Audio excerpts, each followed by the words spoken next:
I want to establish a truth. And so I need to make some things clear in advance of establishing a truth. And one of them is this is not a religious truth. I am not a god. I am not the son of a god. I am not a party to any god in stating this truth.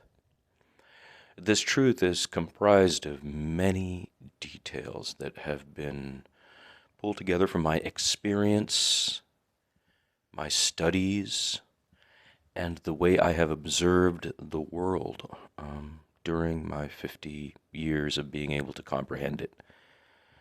And the good fortune I have had to be born into an incredibly intelligent family with parents who taught me so much, and to be taken to the United States at a time when opportunity was far greater than suffering for me and my family, and to have been able to navigate the education system of the United States, to be able to form myself into the man that I am, and to be able to participate at a high level in multiple situations, including national magazine, with as many as 500,000, certainly, more readership, and national radio network with as many as 6 million listeners.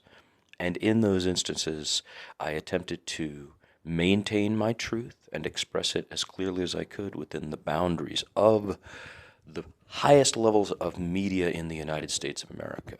So I learned from the USA what was expected. I learned the law concerning the First Amendment. I learned the rules of the FCC. I studied the cases that were involved in expressing myself. I was careful not to break the law, and I expressed myself in establishing what I consider to be my truths that build this larger truth that I must describe today. And I am simply a human being, a mortal man, you could say, but we don't use the term anymore for some reason. I don't know why. And this truth is composed so much of things that I think are missing from, say, multiple religions, or the problem is that 3 religions have it and 1 doesn't, or 100 religions seem to not have it, or 6 religions have something close to it, or 1 has the exact opposite. Obviously, like any truth that a person has ever tried to express in the course of human history, whether they were writing a pamphlet like Common Sense by Thomas Paine, or whether they were expressing themselves, using fiction on the radio like Orson Welles.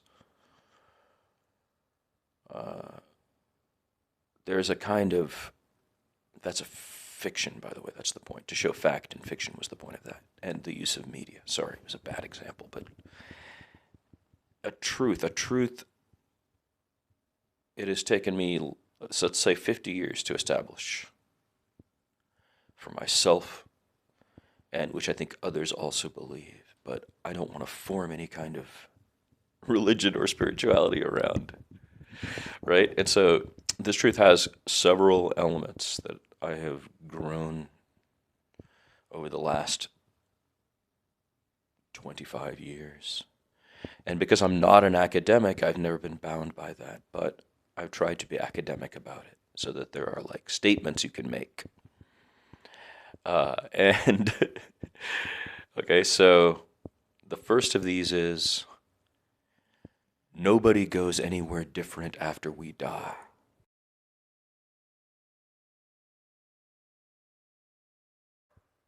And the second is man created God, not the other way around. Now, they're not to be taken as any kind of rule. It's just these 2 truths I believe and have believed for a very long time. And they are the cornerstones of what I perceive of as, say, dozens of other truths, or my ability to look at and be critical of other spiritualities or religions. I'm not trying to criticize you for believing in them. I am merely sharing my intellectual perception of them in an attempt to share to the larger pool a discussion, a critique, a conversation. For this, others in my field, other writers, have paid steep prices, most recently Salman Rushdie, and my blessings and thoughts go to him and his family, but dozens of others. And we live not in a free society, but an ever closing and more restrictive society, a more oppressed society. It has been happening faster lately because of the nature of what they call social media, close quotes, and the type of society that is being built by the digital generation, which is shallow but broad, so it cannot stake space in anything deep or meaningful or in truths such as I am attempting to discuss here today. Now, this was just an introductory thought, as usual. This is MTK on the MIC. I improv. I think and think and think, and then I drop the thoughts into a notation. In the old days, I would write these and compose them. And today, I've decided to return to radio, or audio, shall we say, because it's a strength, and to deliver in a different way. So this is kind of a lucid thoughts about, should be the category, I guess. But this is a deep one. I must be called a Hindu and a Brahmin. That's just facts of my birth and of the study and of the deep culture in Tamil Nadu. It's not about how I function as a Hindu, but I have also functioned as a Hindu with a profound communication to the masses. It is so profound that some people cannot look at it. They simply cannot look at it. And so the maintenance of the truths I've established in my truth has resulted in a lot of people feeling cut out from my truth.